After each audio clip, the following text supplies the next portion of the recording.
Hi, this is John Prasinos, Editorial Director of Investing Daily, with a video presentation for Monday, August 30. To view our full range of publications, visit our website at investingdaily.com. Also visit the website of our subsidiary, streetauthority.com. At the Federal Reserve's Jackson Hole symposium last week, Fed Chair Jerome Powell said what Wall Street wanted to hear. The central bank this year could begin tapering, i.e. pulling back on asset purchases, but only gradually. Powell explained that the economy has met the Fed's criteria for progress on economic growth, inflation, and employment. Tapering will begin this year, and in the meantime, the Fed will stand pat on interest rates. Powell's remarks were generally interpreted as dovish. Not surprisingly, stocks soared on Friday, with the S&P 500 and NASDAQ hitting all-time intraday highs. Stocks finished the week in positive territory. Oil prices finished the week higher as well, as turmoil in Afghanistan raised the possibility of crude supply disruptions, and optimism remained that economic growth would boost energy demand. Take a look at the following table. Treasury yields fell after the Personal Consumption Expenditures PCE, the Fed's preferred gauge of U.S. inflation, rose again in July, accelerating at its fastest pace in 30 years.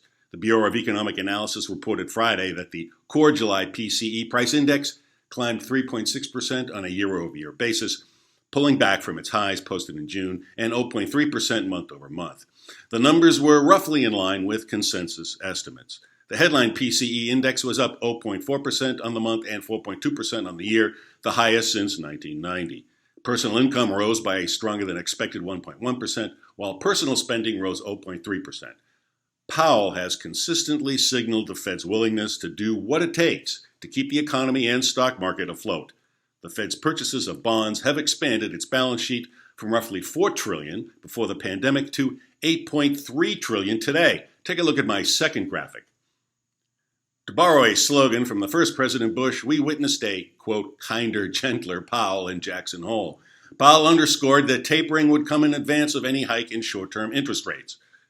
Wall Street doesn't expect a Fed rate hike until 2023. I don't expect a redux of the infamous taper tantrum in 2013 when the stock market plunged 5.7% in reaction to the Fed's initial mention of its plans to ease back on bond buying. The Fed has learned its lesson, and Powell is intent on remaining prudent. Powell's stance also helped confirm that the economic recovery is on a solid footing, giving the Fed leeway to tap the brakes but not stomp on them in the coming days. Crucial economic data is on the docket that have the power to move markets and steer the direction of stocks for the next few months. See my third graphic. It all begs the question, has the stock market reached a peak? I don't think so. The economic recovery is accelerating, the jobs market is on the mend, the Federal Reserve just indicated that it won't tighten anytime soon, and massive fiscal stimulus in the form of President Biden's $1.2 trillion infrastructure bill is likely to pass Congress in the fall. Sure, we face risks, including inflation and geopolitical uncertainty, but risks always bedevil investors.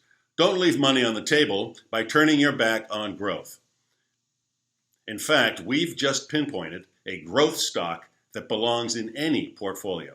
This firm is the world's only producer of a rare, futuristic, ultra-versatile material that's essential for biological medicine, the Internet of Things, aeronautics, autonomous vehicles, microchips, 5G telecommunications, and other leading-edge technologies. Instead of trying to time the market, you should look for investments that are immune to the whims of monetary policy. This company fits the bill. For details, consult my article that accompanies this video on the Investing Daily website. Well, that's it for now. If you have any questions, please send them to mailbag@investingdaily.com. In the meantime, stay invested and please stay safe.